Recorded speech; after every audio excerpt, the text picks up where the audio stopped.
Hello, my friends, and welcome to the Secrets of a Witch podcast with me, Sabrina Scott.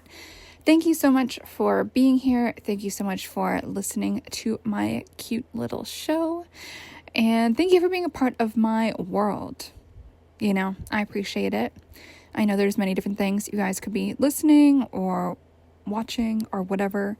So thank you so much for sharing some of your brain space with little old me. I am so appreciative. So thank you. All right. So today I did an Instagram live about this a few days ago, but I wanted to formalize some of my thoughts a little bit in podcast form to kind of immortalize it a little bit and to elaborate slightly on some of what I said. So the TLDR, if you guys didn't know, because I know my audience is really international, and I know I have quite a big American audience comparatively. I think half of y'all are Americans, which makes sense. There's a lot of people in America, and I spent half my life in the States. So I love America. I love Americans. I think y'all are really cool people. Like, I think that growing up in the States in my formative years, I moved back to Canada when I was 15. I moved there when I was like 2.5 or something. And I really do feel that the American culture and values of ambition, determination, grit, freedom, individuality, and not being afraid to do your thing and be who you are and be unique, be an individual and grow and achieve. All of that is stuff that I feel I got from growing up in American culture. And I will always be so grateful for that and consider it to be a really big part of me.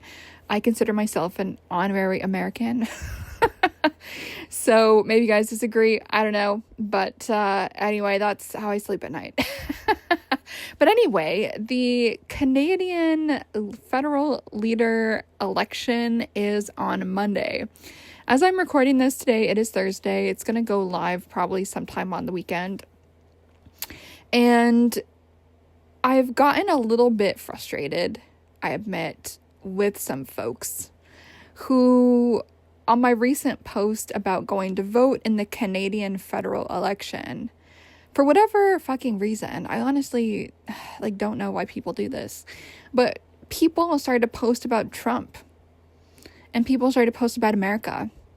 And it's like, y'all, the whole world is not America. I'm talking literally about Canadian election. Can y'all shut the fuck up and let me talk about Canadian politics for 2 seconds? So I have a new rule, which is that I'm not talking about Trump with anyone who doesn't know who the leaders of the Canadian political parties are. I'm no longer interested. And I love talking about American politics. Like I said, I grew up in it for the first half of my life. I knew way more about American politics than Canadian politics. And I really didn't learn too much about Canadian politics till I moved back here to go to university, basically, which was something we did because I was born here. So it makes sense. University is cheaper. I can work, all of that type of stuff. There's healthcare. Yada, yada. It made sense to come back at the time that we did.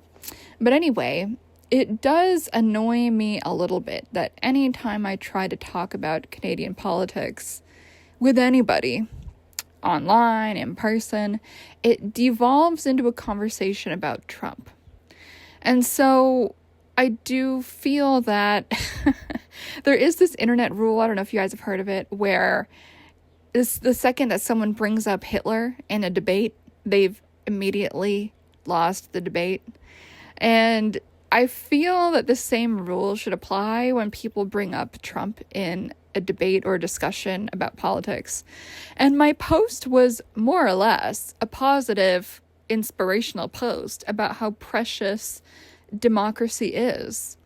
And I think a lot of people don't realize there's only about 25 full democracies in the world, where it's fully free. People can vote, there's elections, and that's how it is. There's 60, to my last time I looked this up, 60 authoritarian regimes. So actually, the fact that I'm sure most people listening to this podcast live in countries where you can vote and it's a democracy and there's elections and then the leadership changes. Like, that is a big fucking deal. And I think that a lot of people in the West take that for granted and just think it will always be this way and that we don't have to stay constantly vigilant around our political situation. Like, I do think it's so important and we can't take it for granted. And in my opinion, those of us who do live in countries that are democracies, we need to stay vigilant and make sure that we protect these rights that our ancestors spent a lot of blood, sweat, and tears fighting to accomplish for us. And one of the things that really made this clear for me was back in, 2016 maybe, I went to Cuba for the first time. I went to Cuba again. When was that? Like 2018 or 2019. I can't remember now. That time was for a conference. But both times I went off resort, and went into like the world basically and saw how people actually lived. And it was incredibly eye-opening and it was very disillusioning. And I think that was the beginning of my disillusionment with academia and with the Marxist ideas that are running rampant and are normalized and naturalized within a lot of the academic space. And unfortunately, a lot of the academic ideas that have begun to infect mainstream discourse. But the problem that I see with that is it's not that more ideas are being considered, but more that these ideas are naturalized and just kind of seen as fact, and the origin and the lineage of the ideas has been completely forgotten or erased or occluded or whatever. So people don't realize that Marxism is just an opinion. It was, a series of writings by some dude who, his own relatives did not particularly like, but that's a story for another day. They just thought, from some of what I've seen, that he was just being a melodramatic person, as I'm pretty sure he came from a rich family. Who knows? I did not Google that before I started talking about that on this show. Anyway, don't quote me. Look it up yourself. Maybe I'm wrong.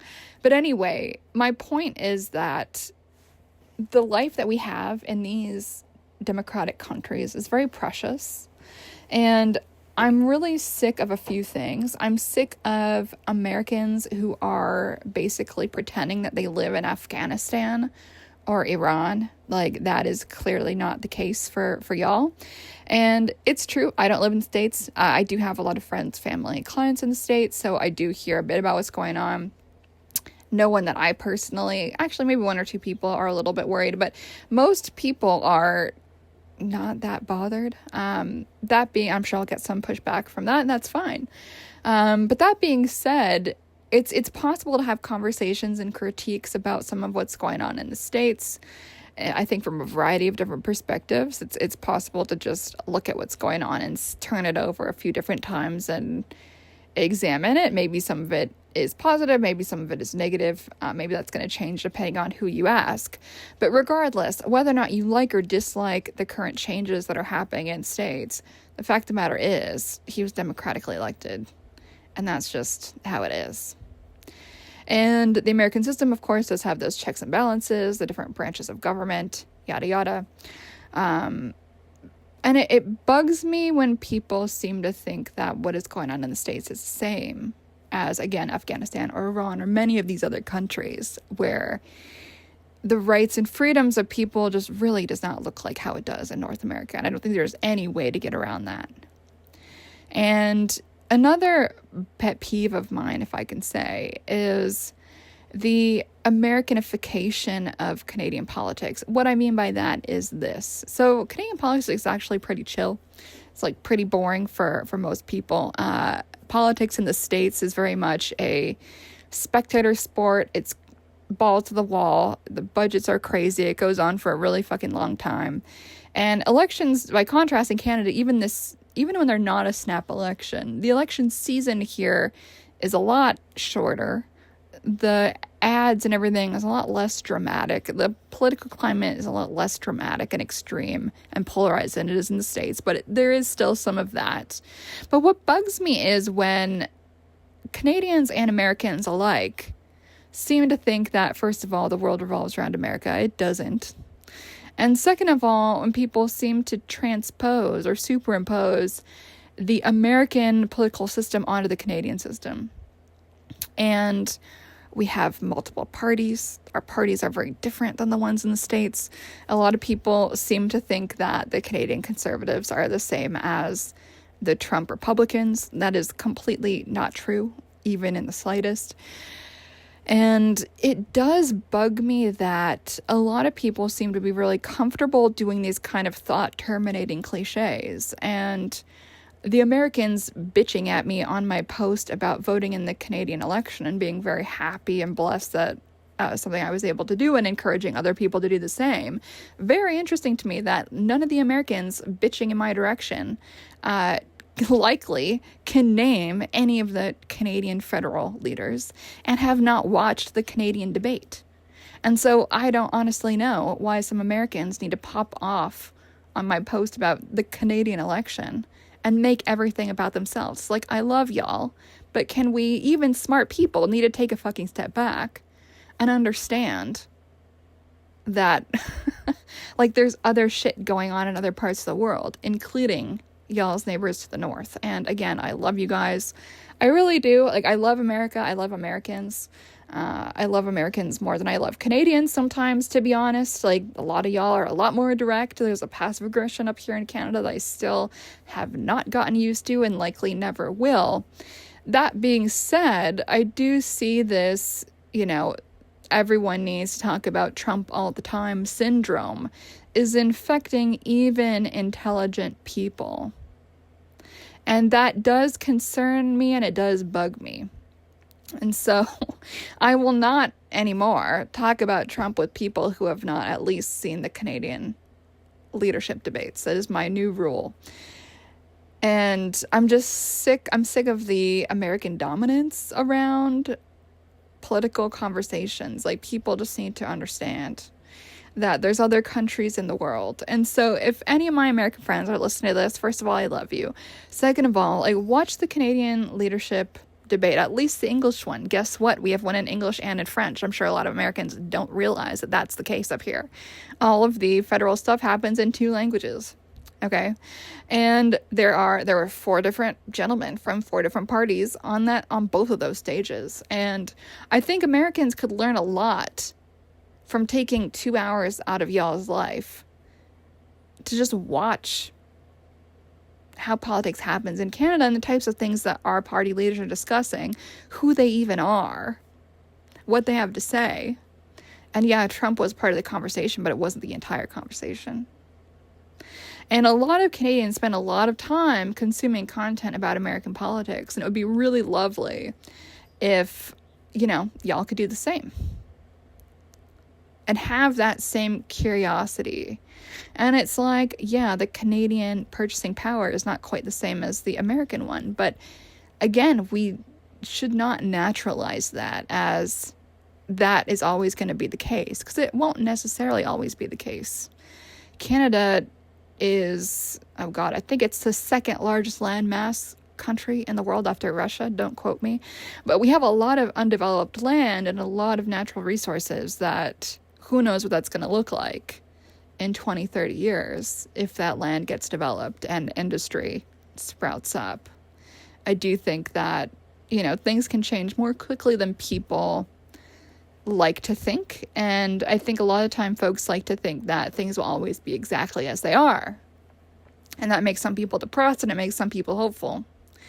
But my point here is that it is so important to be a part of global political conversations.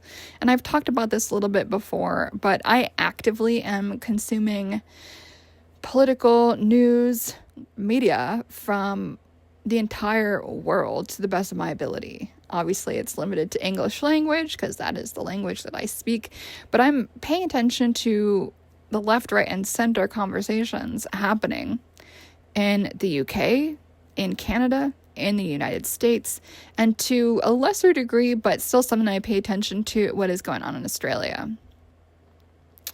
And of course, global news to some extent as well. And that is something I really think everyone should do wherever you're at on the political spectrum. Diversify what you take in. And I don't think it's a big ask to be like, all right, you guys, watch 2 hours of your life, the Canadian leadership debate. So the election is on Monday, the 28th of April, the day after the new moon in Taurus, which I think is incredibly interesting. So I don't know who's going to win. I guess we'll find out. But it is going to be really interesting to see an election on a new moon specifically, and a new moon in Taurus. I'm not going to make any predictions because I'm just not. I don't think that's always useful, to make political predictions, at least in that type of way. So who knows? We'll see what's going to happen. But another thing I want to leave you guys with is whatever you think your political opinion is, be open to the idea that there's probably some stuff that you don't know. Be open to listening to perspectives from people on the different end of the spectrum. And you might listen to it and the whole time be thinking, I disagree. That's wrong. That's okay. Because now you have a better idea of why you think the way that you think. And if you have your own citations and someone else that you're listening to has their citations, aren't you then more equipped to have a more intelligent debate with someone in your family or your friend group who feels differently than you? One of the things that really disturbs me is this disposability politic that we've seen in, I would say, English-speaking countries, the global north right now, where, and I can't 100% speak to the UK context, obviously, because I don't live there, but the folks that I do know there have said that there's some of this stuff is going on. I do think it's much worse in the States and Canada. I think likely worse in Canada than in the States, but, who knows, this disposability thing, because Canada, I think, is more woke than the States. And so we see this disposability politic. And I would really like us all to push back against that. Instead of disposing of someone that you disagree with, that you care about, why not just sit down over a coffee or a bottle of wine and just talk it out? Why not? And what I would challenge you guys to do is to not attack the other person and not to be like, oh, so you think this? Instead, ask each other questions. Why do you think this? Why do you think that? Yeah, I noticed your opinion changed about ABC. Why is that? What changed for you? What did you experience or what did you notice? I know I've talked about this a million times, but I'm just repeating it because it's so important. And I do think everyone should be watching that leadership debate, whether you're in Canada or not. I guess my international folks are off the hook. If you're in Denmark or something, you're off the hook. But if you're American, you're not off the hook. Take the 2 hours. And I do want the Americans to see, okay, what does a multiple party system look like? And to see, okay, Canada is actually really different in terms of how do we run our politics and the type of conversations that leaders have and what conversation and discussion between leaders in our national debates actually looks like, because the culture is really different. And I'm a little bit frustrated with the American assumption that the world revolves around y'all, because it does not. There's other shit going on other places. And yeah, I'm refusing now from now on to talk about Trump with anyone who hasn't watched that Canadian leadership debate.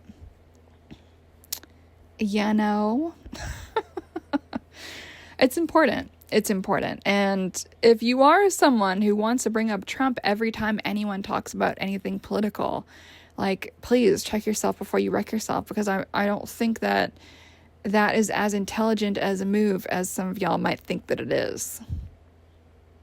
This is regardless of whatever it is that you think about him, love him, hate him, whatever. He doesn't have to come up in every conversation about politics. And the fact that some people just do that, they turn everything into a conversation about Trump. To me, there is something a little bit pathological about that.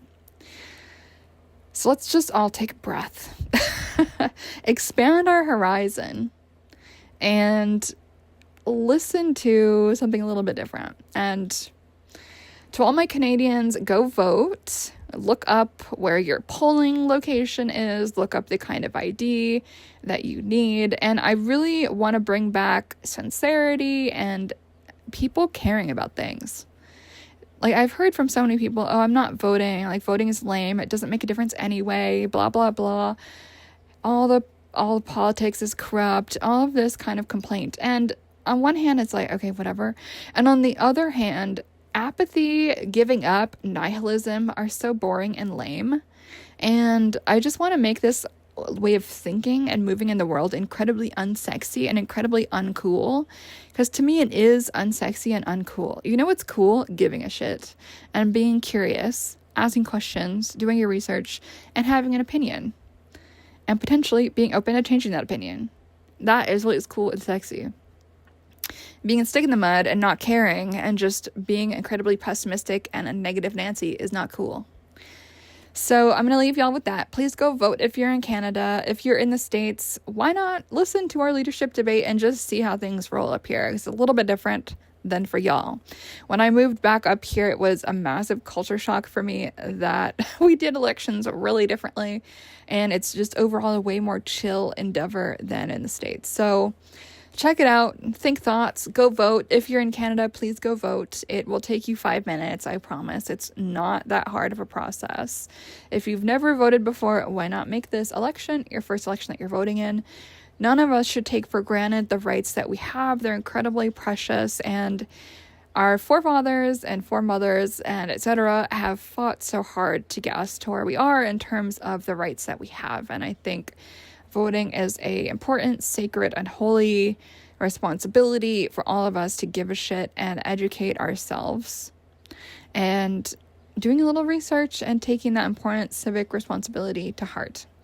Okay, I'm gonna leave that there for now. Who knows? I'm sure I'll do a post-election thoughts episode for anyone who cares about that. But have a wonderful day. Enjoy the new moon in Taurus. For anyone who is thinking about the new moon in Taurus, look at your chart, see where does Taurus hit for you, and see if you can't align some of your doings, beings, thinkings, etc., your movements, your meditations, your magic with wherever Taurus is hitting your chart.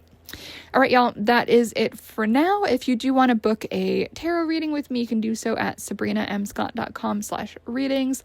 Of course, I'm also on YouTube, youtube.com/Sabrina Scott. My Instagram, as you guys know, is Sabrina M. Scott. All right, y'all, that is it for now. Much love. Have a great day. Bye.